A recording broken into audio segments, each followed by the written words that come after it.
এসে তারা 2030 সাল পর্যন্ত ক্ষমতায় থাকার বন্দোবস্ত করে নিয়েছে এবং বিএনপির শীর্ষ নেতারা বৃহস্পতিবার হুঙ্কার ছেড়েছেন অন্তর্বর্তী সরকারের উদ্দেশ্যে। যে বিএনপি নেতারা কি বলেছেন, শ্রম দিবস উপলক্ষে বিএনপির যে সভাটি ছিল আজকে সমাবেশ, সেখানে দলের চেয়ারপারসন তারেক রহমান বলছেন যে করিডোর দেওয়া না দেওয়ার সিদ্ধান্ত আসতে হবে নির্বাচিত সংসদ থেকে, কারণ এই ধরনের সিদ্ধান্ত স্পর্শকাতর। বিদেশি স্বার্থ নয়, বাংলাদেশের জনগণের স্বার্থ, পাকিস্তান কিংবা মিয়ানমার নয়, সবার আগে বাংলাদেশ। দলের মহাসচিব মির্জা ফখরুল ইসলাম আলমগীর বলেছেন, আমরা রাজনৈতিক অস্বাভাবিক পরিস্থিতির পরিবেশে বসবাস করছি। ফ্যাসিস্ট বিদায় নিলেও গণতন্ত্র এখনো ফিরে আসেনি। গণতন্ত্রে যাওয়ার উপরে নির্ভর করছে বাংলাদেশের অস্তিত্ব।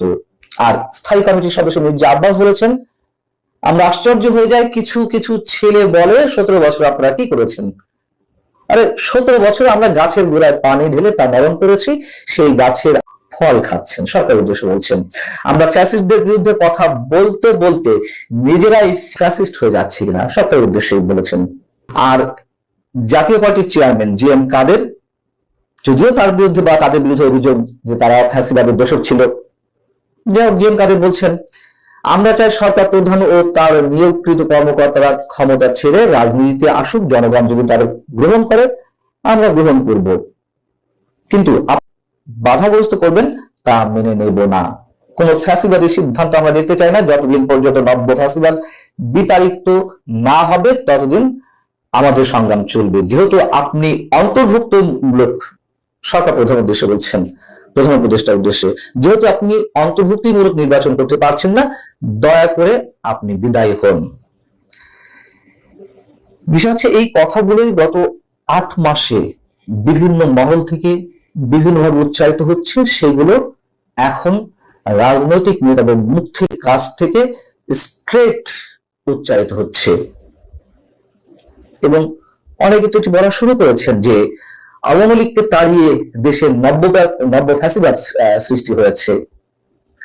অন্তর্বর্তী সরকার যেসব ভয়ঙ্কর সিদ্ধান্ত নিচ্ছে তাতে অবশ্যই বাংলাদেশের অস্তিত্ব নির্ভর করছে আগামী নির্বাচনের উপরে কিংবা গণতান্ত্রিক সরকারের উপরে, যে কথা মির্জা ফখরুল ইসলাম আলমগীর বলেছেন। সেটিও তো এখন সবাই বুঝতে পারছি, বিদেশি শক্তির কলকাঠিতেই, তাদের প্রেসক্রিপশনে অথবা তাদের স্বার্থে এখন এই মুহূর্তে অনেক কিছু বাস্তবায়িত হচ্ছে। নানান জায়গা থেকে এটি বিশ্লেষণ উঠে আসছে। কিন্তু প্রশ্ন হচ্ছে, এই যে বিএনপির যে হাক ডাক, তাতে কি বিএনপি 8 মাস 8.5 মাসে তারা যে কখনো কখনো গরম, কখনো কখনো নরম ভাষায় কথা বলছে, তো অনেকে বলছেন যে সরকারের গায়ে কিছু বাঁধবে না, তারা যা করার করে যাবে। এবং আমরা নিশ্চয় অনেক আগে থেকে বলছি যে এইসব সংস্কার আসলে কিছুই নয়, এগুলো মানুষের সামনে মোলা ঝুলিয়ে রাখা হয়েছে নির্বাচনকে বিলম্বিত করার জন্য। আর তারপর আবার এখন নতুন সংযোজন, উত্তেজনা। সরকার বিভিন্ন পর্যায় থেকে যে কথাবার্তা আমরা শুনছি সরাসরি, যেমন এর আগে আপনাদেরকে জানিয়েছি, অবসরপ্রাপ্ত মেজর জেনারেল ফজলুর রহমান, যিনি বিডিআর হত্যাকাণ্ডের পূর্ণ তদন্ত কমিশনের প্রধান, যদিও তিনি সরকারের পার্ট নয়, তবে সরকারের সহযোগী হিসেবে তো কাজ করছেন, একটা কমিশনের প্রধান হিসেবে কাজ করছেন। তিনি আক্রমণের জন্য আহ্বান জানিয়েছেন এবং প্রয়োজনে পাকিস্তান এবং চীনের সঙ্গে পরামর্শ করার তিনি সাজেস্ট করেছেন। আর আমাদের প্রধান উপদেষ্টা কি বলেছেন সেটা তো আমরা জানি।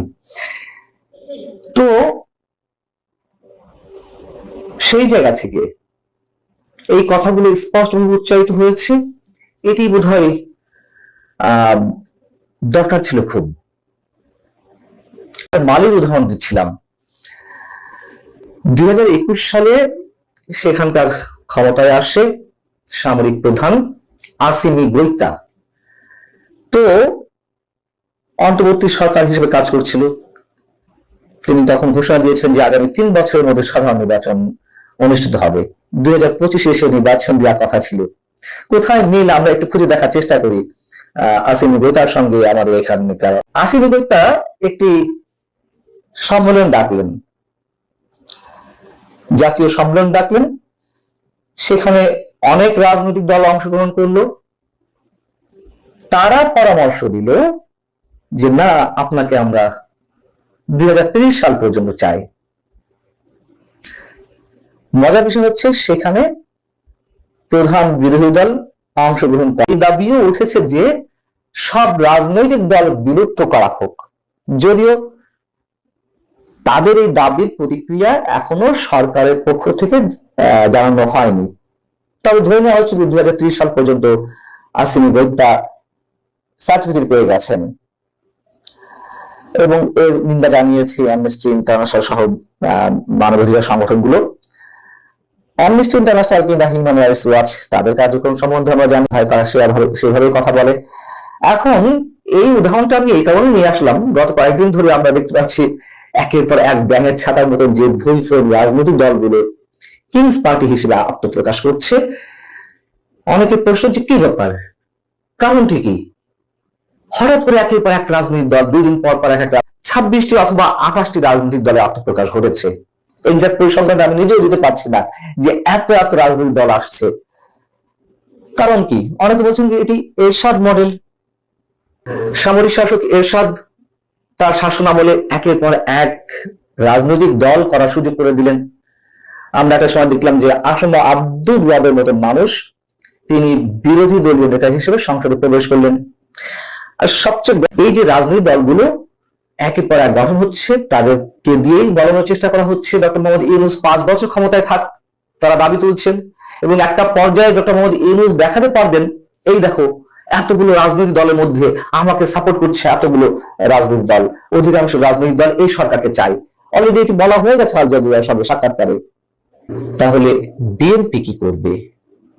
গত 8 মাস 8.5 মাস করতে পারেনি। অনেকেরই এখন বক্তব্য মানুষের মুখে মুখে এমন যে অবশেষে বিএনপি কি করবে? তারা কি আসলে ক্ষমতা আসতে পারবে একটা নির্বাচন আদায়ের মাধ্যমে? অথবা ডক্টর মোহাম্মদ ইউনূস কি তাদের এই হুঙ্কারে লেজ গুটিয়ে নিবেন? দেখা যাচ্ছে অনেক কিছু। ভারত পাকিস্তান আক্রমণ করলো নাকি পাকিস্তান ভারত আক্রমণ করলো, সেটির সঙ্গে আমরা কেন 7 রাজ্য আসবে এবং কেন এই কথাগুলো বলা হচ্ছে? একটা যুদ্ধের কি খুব প্রয়োজন বাংলাদেশের জন্য বা বিশেষ কোনো গোষ্ঠীর জন্য, এবং সেই যুদ্ধের দামাডরের মধ্যে নিজের কোন স্বার্থ উদ্ধারের কোন সূক্ষ্ম ষড়যন্ত্র চলছে? এমন প্রশ্ন ওঠাটা তো খুবই প্রাসঙ্গিক। ফজলুর রহমান সাহেব, তাকে আমি নিজেও শ্রদ্ধা করতাম, তার সঙ্গে কয়েকবার টকশোতে আলোচনাও করেছি, এবং দুর্দান্ত সাহসী একজন ব্যক্তি, নিঃসন্দেহে স্বীকার করতে হবে। তিনি বিডিআর এর প্রধান ছিলেন এবং ভারত মিয়ানমারের সঙ্গে বাংলাদেশে বা বিডিআর এর 3টি যুদ্ধে তিনি নেতৃত্ব দিয়েছিলেন এবং প্রতিটি বিডিআর জওয়ানরা তার নেতৃত্বে জয়লাভ করেছে। একটি ছিল মিয়ানমার যখন নাফ নদীতে বাদ দেয় 2001 সালে, ঠিক সেই মুহূর্তে উত্তেজনাকর অবস্থা, যে সংঘর্ষে শুরু হয় প্রায় যুদ্ধের মতো অবস্থা, সেখানে জেনারেল ফজলুর রহমানের নেতৃত্বে বিডিআর এর জওয়ানরা জয়লাভ করেন। এবং 2021 এপ্রিলের 2 দফায় ভারতের সীমান্তরক্ষী বাহিনীর সঙ্গে বিডিআর এর 2টি সংঘর্ষ হয়েছিল, যুদ্ধ হয়েছিল। সে দুটোতেও বাংলাদেশ জয়লাভ করে, বাংলাদেশের বিডিআর। কিন্তু তিনি কেন এই ধরনের কথা বলছেন? এবং যখন কিনা একটি স্পর্শকাতর কমিশনের তিনি সভাপতির দায়িত্ব